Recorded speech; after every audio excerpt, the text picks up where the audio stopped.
Well, I just saw Avatar 2, The Way of Water, and I wish I could come into this video with the same excitement that I had in my last video. I wish even that I came into this video the same way Zoe Saldana came on to her late night talk show appearance after seeing the first Avatar. I'll even play it for you right here. I'm still processing. It's very emotional. I was like sobbing. But I don't feel that way because I hated this movie.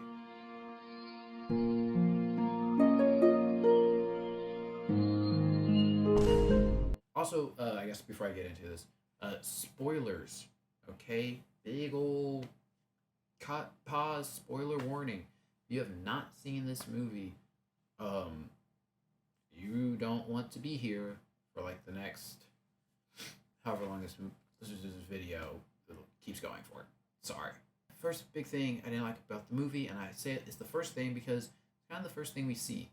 So after 13 years, okay, 13 years to get this sequel, we open up with Jake and Neytiri back in love, and they have this beautiful son, and we get this amazingly beautiful kind of shot where they kind of treat this son as like the second coming. He's kind of got this like Simba like shot where they just kind of hold him up and everybody just kind of like, yes, a child is born.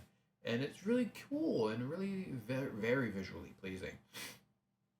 So straight off the back, it sets us up as if, we're probably going to get a more family-oriented movie, which is something that we definitely get, which I think is a step in the right direction for the Avatar franchise. After that, and a very brief shot of Jake teaching his son how to hunt fish, we don't get anything out of this character, bro. Like, straight up, we don't get anything. Absolutely nothing. We don't get a look into his thoughts, into his likes, his dislikes, his passions. We get none of that. And then, again, spoiler alert, in case you haven't paused and gone to go see the movie, then he dies. He had no story. He had no arc. He was born, he learned how to fish, and then he died. In between that, he stood up for his family, and he was a great big brother, always being the first to take blame, which is great qualities for a brother and or an older sibling in general to have. Those are fantastic things. But despite that, we don't know anything else about him. We know he's the firstborn, and his dad trusts him a lot. Maybe even his dad's favorite. One of my favorite parts in the movie is after Neteyam dies, and then Jake gets saved by his other son. He calls his other son Neteyam, his firstborn's name, and the son is just there looking. I tried to stifle my laughter in the theater because I was like, "Wow, that's insane." But yeah, he doesn't do anything in the entire movie. He stands up for his brothers and sisters. He fights for them, and he dies for them, and that is it. He started off the movie. I thought we were going to get a Simba, the next person who's going to lead on after Jake. Maybe Jake would have been the one who died, but no, didn't get that. Neteyam's death felt lifeless, just coldly, flatly. It did nothing. It gave me absolutely nothing because he had nothing leading up to it. So I don't know why I have no emotions for it. Next up on the list, I would say for things I just really didn't like, I guess would just be, sorry, it's sad to say, but Jake and Neytiri as a whole. Both of them don't really do anything. Again, I think a bit of a theme in this movie, they don't really do anything. Now, it would be cool if they did nothing, which set up for maybe their death or something like that. That way their family could, carry on without them, solely stick together, whatever it is that they keep saying throughout the entire film. Neytiri also is. I have a big gripe with her. She has my absolutely favorite scene in the entire film, which is her rage scene. But despite that, Neytiri really kind of irked me this entire film because she had such a distaste for probably the best character in the entire film, which being Spider, because he's human and he isn't one of them. Now, I'm sorry, Neytiri, but take a look at your husband and your children real quick, because your husband's straight up a human in an avatar body. Like, you married that man. He's your husband, and I believe that her anger or maybe her uncomfortableness with Spider being with them and being part of the Navi is kind of misplaced, and it feels very odd because it felt like that we had already covered that base in the first film. She was against humans then, and then she ended up loving a human, granted one in an avatar body.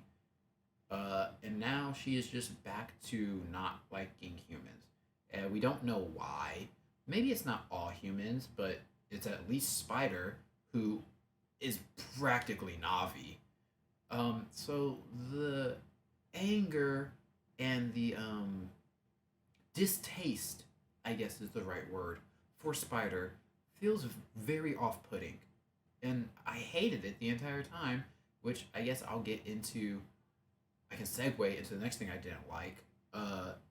Colonel McFartface, otherwise known as Colonel Quaritch. I just kept hearing Quidditch the entire movie. But despite that, Colonel McFartface and his whole thing. I mean, I don't even know where to start. I don't know. Yeah, I do. I do know where to start. The beginning of the film. He is our antagonist of the film. That part can't be disputed whatsoever.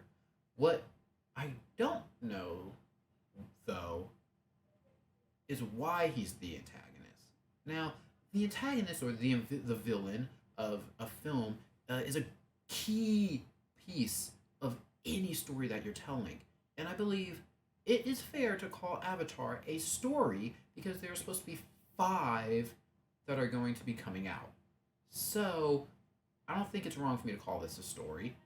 And I don't believe it's wrong for me to hold this movie up to the standards of a beautiful story. A good villain is key to a story, and he's not that. Not in the least bit. To start off, his main reasons for going off and trying to destroy Jake Sully and the Navi or whatever is purely because he just wants Jake Sully dead. Now that's cool and all, but that was his motive last movie. He wanted to kill Jake Sully in the last one. And now here he is just wanting to kill him again. And all his cop buddies, or Navy, I don't know. They're basically cops this movie. That's what it feels like. They feel like just a bunch of cops. All his cop buddies also just want to kill Jake Sully. And they'll do whatever it takes to do that. And it's like, awesome. We did that already, though. Did we not? Was the first 2.5-hour movie not enough to tell us that Colonel McFartface hates Jake? What more do we need? We've heard it before. I would love something new. His relationship that he ends up growing for Spider, his son, I guess if you would like to say that, it feels very forced because it isn't set up at any point in the movie. Granted, we do see Spider give very affectionate looks towards the Colonel at certain points in time, but that's it. There's no bonding moment. There's no like, wow, you're my son, dude, or wow, Dad, thanks for teaching me how to throw a ball. There's none of that. He interrogates him. He takes him on this wild quest of finding Jake. he forces him to watch as he brutally abuses and tortures the Navi and their homes. And then at the and also he explicitly says, "You ain't my son, and I ain't the colonel." I don't know if that's the actual accent, but that's what I heard in my mind. But then at the end, when Neytiri is having her rage scene and is willing to kill Spider, he's like, "Whoa, whoa, please, no, look, don't kill him, okay? I'm dropping the knife. I know this entire movie I said I wanted to kill Jake Sully, but now you have my son, who I showed no affection to for the past 3 hours. But don't kill him, all right?" And it feels lifeless. So Colonel McFartface just kind of falls flat as an antagonist because he was this same antagonist dude in the last movie, and now we're reusing it. Also, side tangent, while we're talking about reusing, uh, go back to the first Avatar movie, okay, and watch when Jake gets chased by that like panther-looking cat in his very first mission. When he first gets into the Avatar body and like goes out into the forest, watch that scene and tell me that him getting chased by that panther-looking creature was not almost the exact same as his son getting chased through like a coral reef in the sea by some big fish. Yeah, I mean, you take those two scenes and you put them together, they're the same thing. I mean, that's just a side tangent. I'm trying to be nice. I won't call it lazy.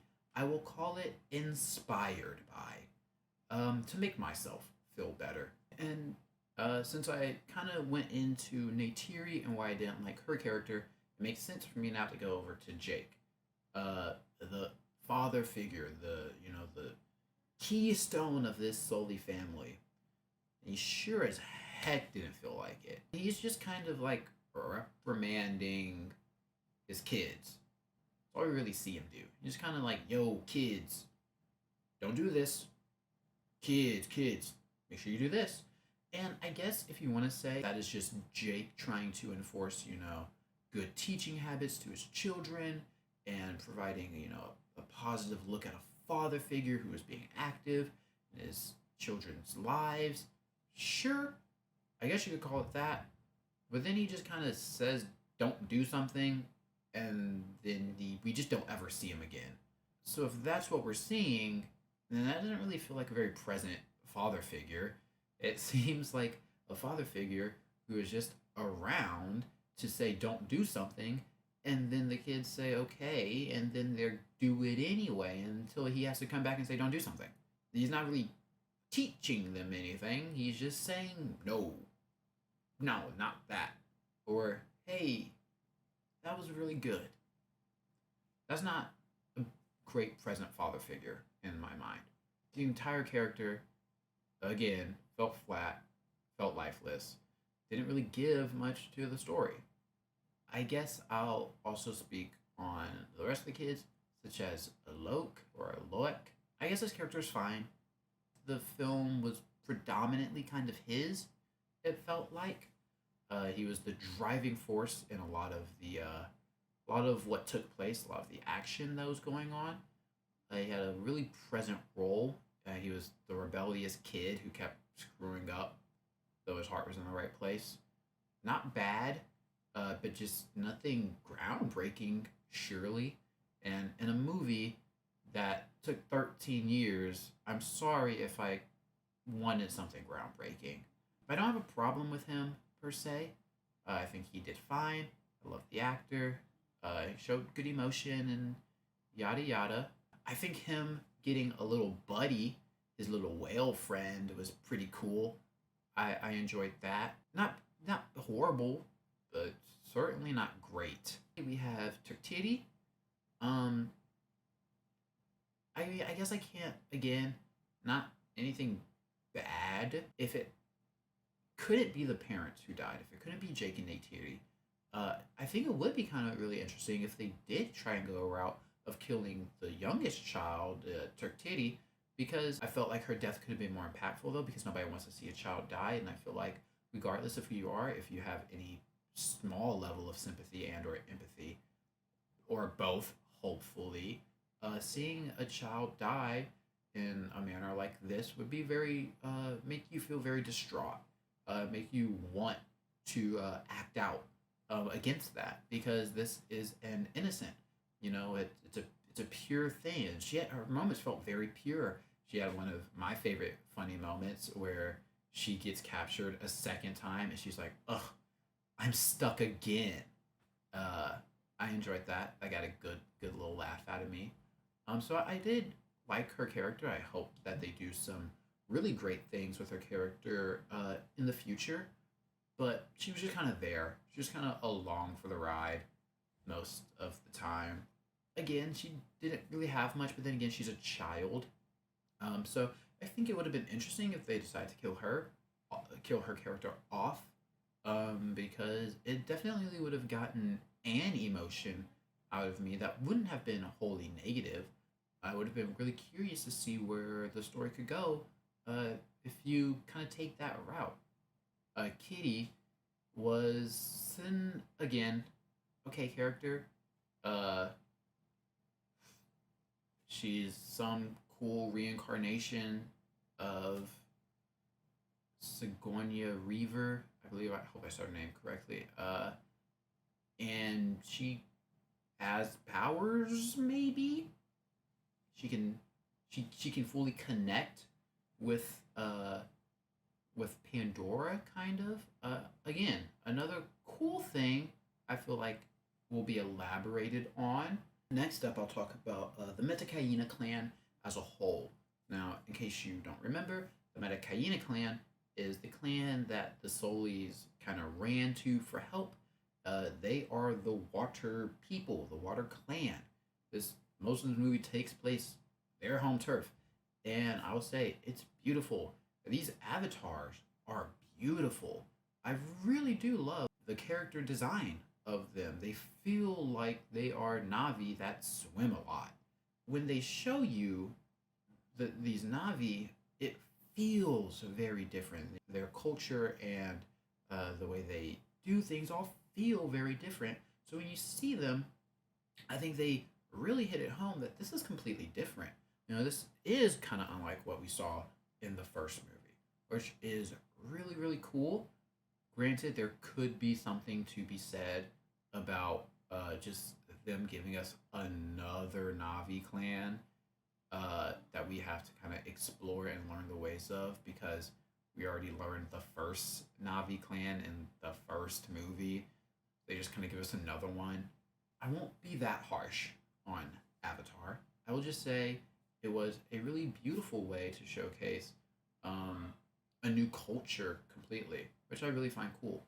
I really loved the character Ronal in this film of the Metkayina clan. I felt she had a lot of weight in this film, which was good.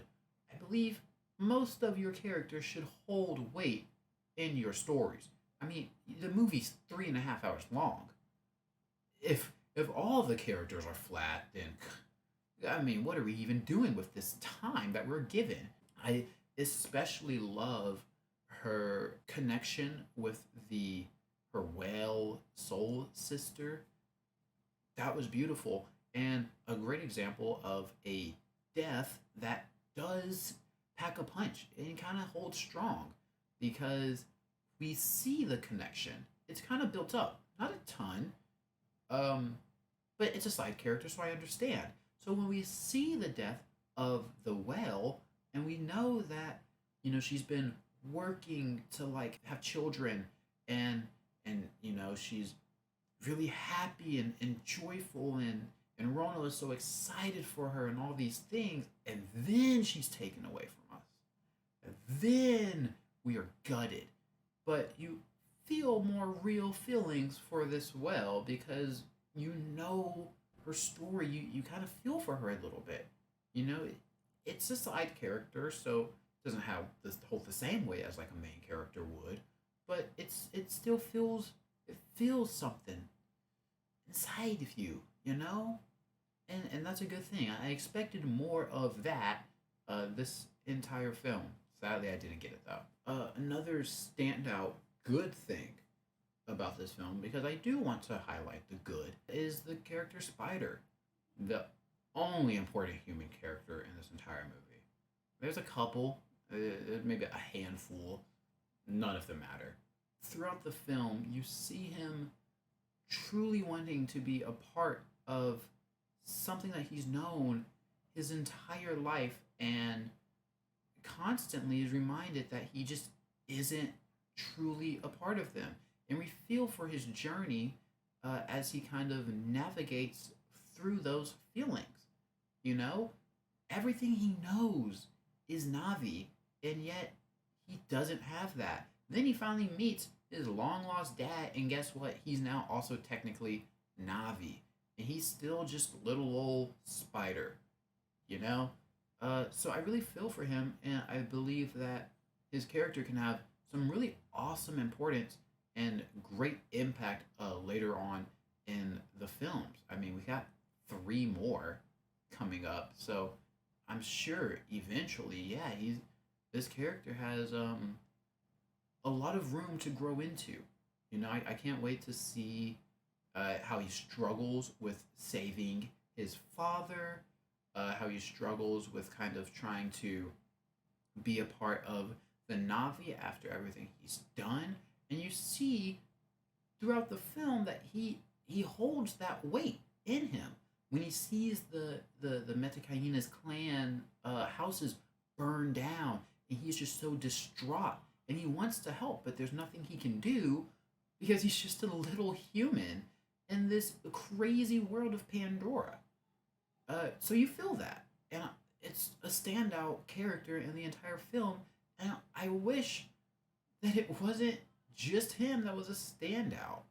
I feel like there are many stories that could have been told, and then they felt like they were all just kind of pushed aside, except for Spider's character, thankfully, because it was a standout, and I loved it. And I'm sure everybody loved it. He's probably gonna be like the main, like favorite character. I think partly because he is human, and as humans, it'll be easier for us to just kind of be like, yo, human, holding it down. I feel like that's part of it. I feel like the other part, though, is that he's just the best written character in Avatar. Full stop. So, yeah, I feel like we're gonna see a lot of fan love for Spider. The film is called The Way of Water. That's cool. It didn't feel too much like water was the main element in the fighting sequences.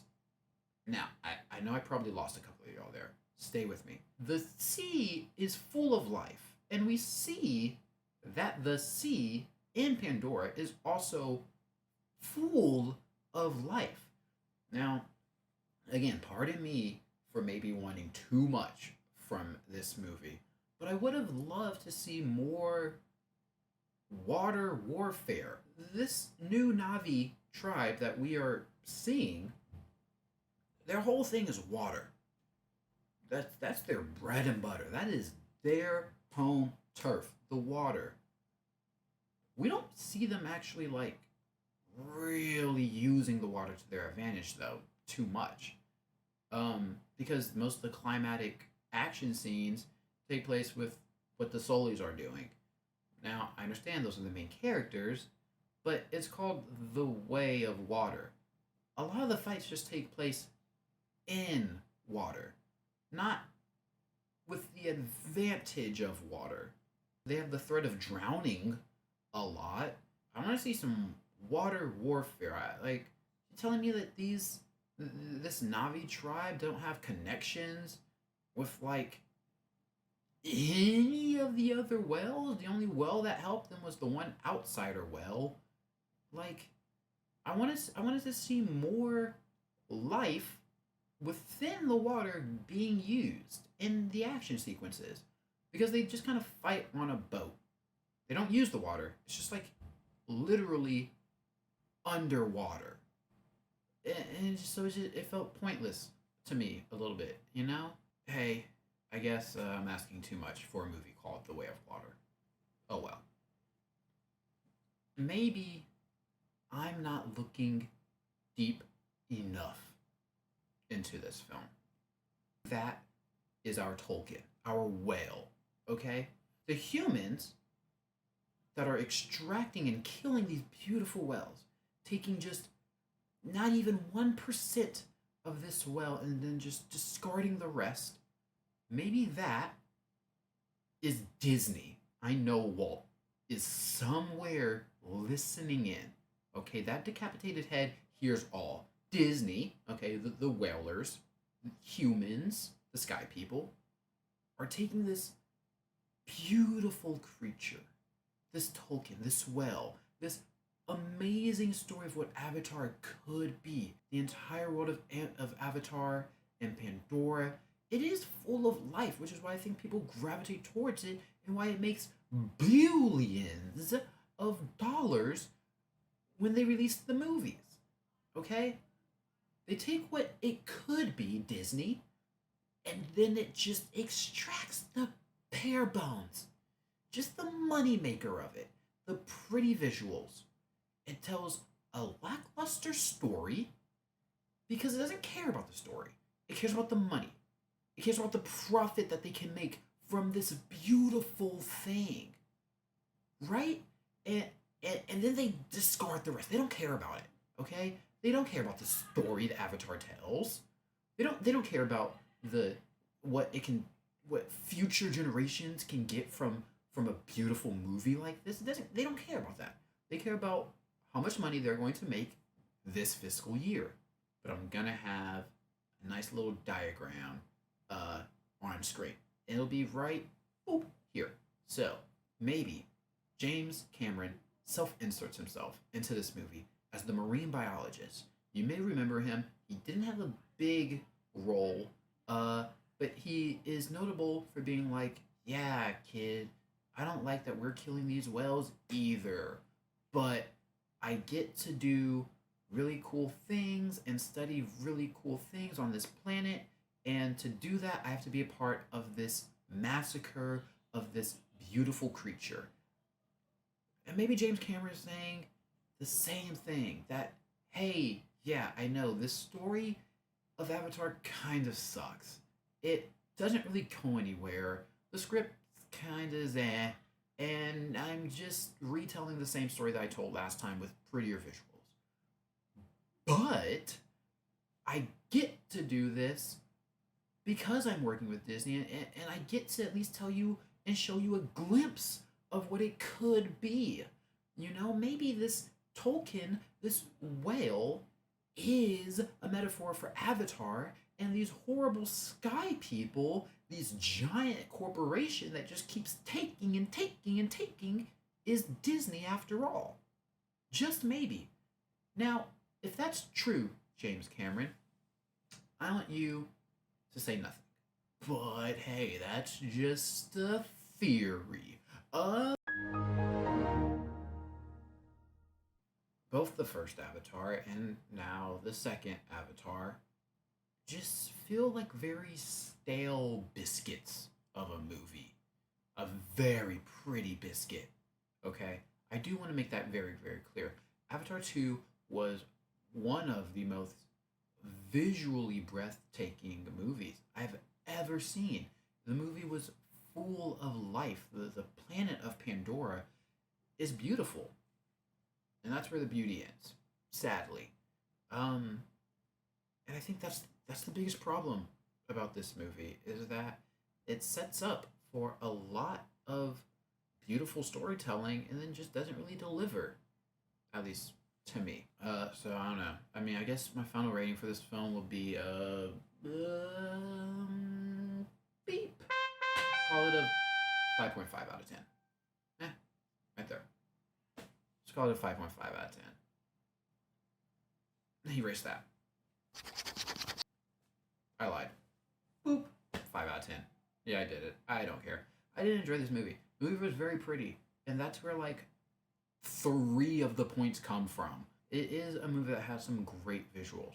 And I hope to see this technology being used for other films and really advancing what film is and can be. But there was no story. The sound was pretty cool though. I did enjoy the sound, so that's a plus. That's where the other 2 points come from, and the rest is just bad. I'm sorry. I'm not sorry. Yeah, that's Avatar, The Way of Water.